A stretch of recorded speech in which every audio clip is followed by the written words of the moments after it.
Hi and welcome to Swissquote's Daily Market Talk. It's Monday, October 28th, and we are heading into a week packed with important economic data and major corporate earnings.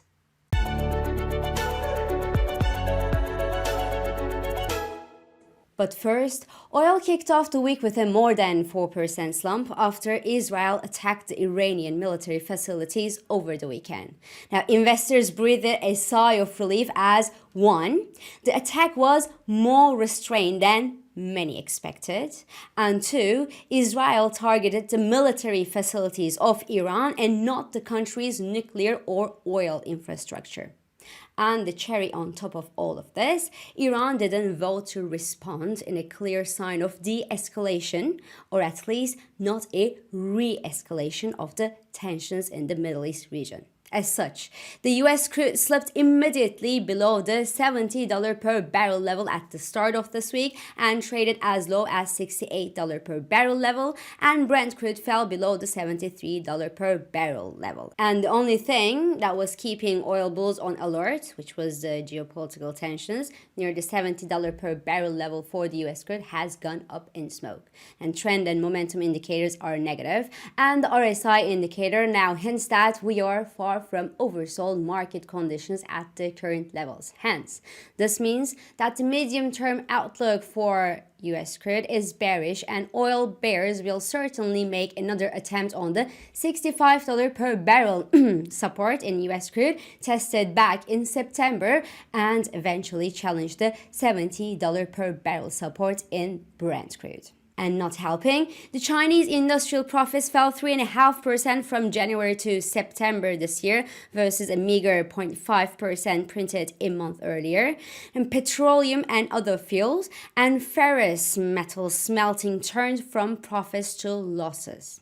Now, obviously, the big stimulus measures from China came only by the end of this period, by the end of September, so we can't really conclude right now that they haven't worked just yet, but we can actually say right now that the measures that the country had deployed before earlier this year had no material impact, and that growth in China is still being challenged big time, and that despite these big monetary and fiscal measures that are being put in play by the Chinese authorities to reverse the winds. So the CSI 300 index is slightly lower this morning, and the Chinese news are probably not helping to cheer up the oil bulls either this Monday morning.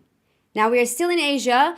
In Japan this time, market mood is quite mixed this morning between the FX and equities. The country's long-ruling coalition has just lost its majority at this weekend election, rising the political and economic uncertainty in the country, and as such making the Bank of Japan's rate normalization path quite blurrier. So the dollar yen spiked past the 153.50 level this Monday, helping the Nikkei index actually shrug off the moodiness of the political uncertainty. Now, the Bank of Japan will announce its latest monetary policy decision on Thursday this week. The bank is expected to stay seated on its hands at this week's decision, but the Japanese officials will probably warn the yen shorts that they could intervene in the FX markets directly to stop the bleeding in the Japanese yen. Yet, an intervention will unlikely hit the ground before the dollar yen approaches the 160 critical level.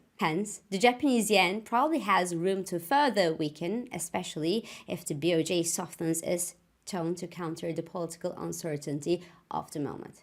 Now, coming back to Europe, the energy and mining heavy FTSE futures are slightly in the negative this morning at the time I am talking here, but their US counterparts are in the positive after having posted a mixed trading week last week, during which the S&P 500 eased 1%, but the moodiness mostly hit the value names, mind you, because the earnings from companies like General Electric, 3M, Honeywell, and unsurprisingly Boeing as well were less than enchanting than the big technology earnings, and also because McDonald's, that's due to announce its own quarterly earnings this week, was actually hit by a severe E. coli outbreak last week that killed one person in the US. So the big technology names, on the other hand, had a better week because they continue to do well, with Tesla jumping more than 20%, somewhere near 22% after announcing its own quarterly earnings, and another 3% on Friday. As a result, the Dow Jones Industrial Index fell nearly 3% last week, while Nasdaq 100 tested the all-time high levels for the first time since July. And this week, 5 of the Magnificent 7 companies will be reporting their own quarterly earnings, and they are expected to report earnings growth of around 20%. So this is obviously great. It's looking much, much better than the others, but it's much less than around 50% growth that the companies were posting at the start of the AI boom, remember. So if the companies, the big technology companies, don't match the still hefty earnings expectations from their investors, the market mood can sour rapidly. But happily, I say happily, the US technology companies that reported earnings so far, well, successfully blew past expectations, as I said earlier. If you pull them out of the picture, the rest of the S&P 500 companies would report no profit growth at all, according to FactSet. And in the sense, well, all majors, for example, who are also due to report their quarterly earnings this week, are expected to announce a collective 12% decline in their profits last quarter. And the week doesn't only have a busy corporate calendar, but a very, very busy economic agenda as well. Because the US will be reporting its latest job figures throughout the week, the GDP update, and the core PCE index. Yes, the Federal Reserve's favorite gauge of inflation. As the Eurozone countries will be revealing their October preliminary inflation figures and the third quarter GDP update as well. Now, quickly, in the US, the third quarter GDP is expected to remain steady around the 3% level, with easing inflation and potentially softer job numbers.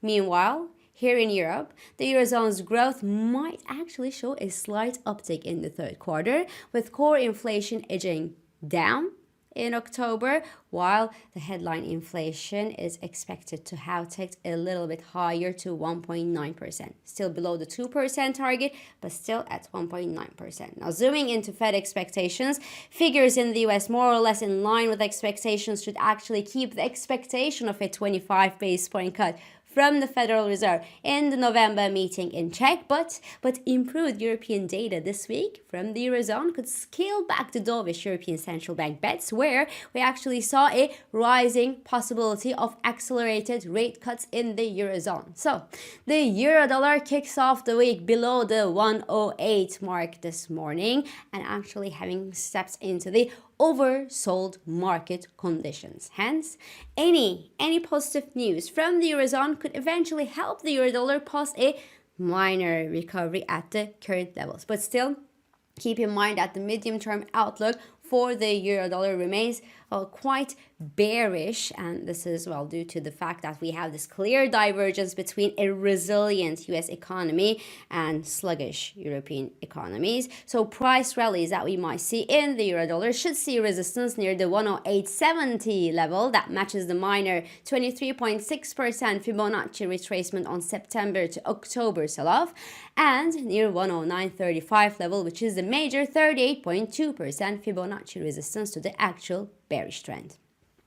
Across the channel, the Brits are preparing for their October budget reveal, which is due also this week, where the Labour government is expected to announce some new measures to reduce the budget gap in the country.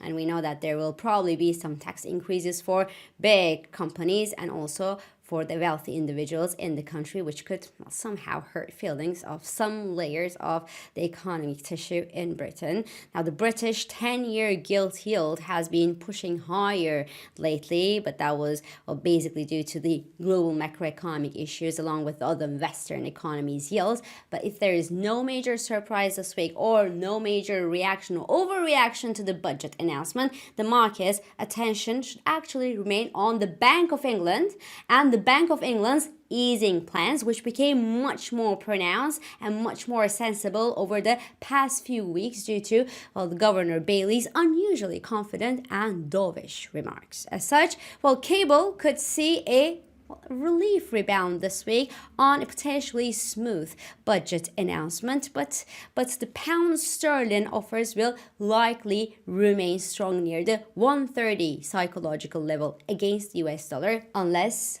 of course the US dollar eases unexpectedly this week due to soft economic data at their home. So this is all for this Monday. I'm İpek Özkardeşkaya and thank you for joining me and thank you for all your beautiful and supportive comments. I hope this episode of Market Talk has been helpful and it has been insightful to you. So please do not hesitate to leave your comments, your reactions and your questions below as usual. Follow us on Instagram, on X and on LinkedIn for regular market updates. Subscribe to our YouTube channel for daily market comments. And please don't forget to hit the like button on these videos to let us know that you enjoy them. So I will meet you again tomorrow. And until then, good day trading.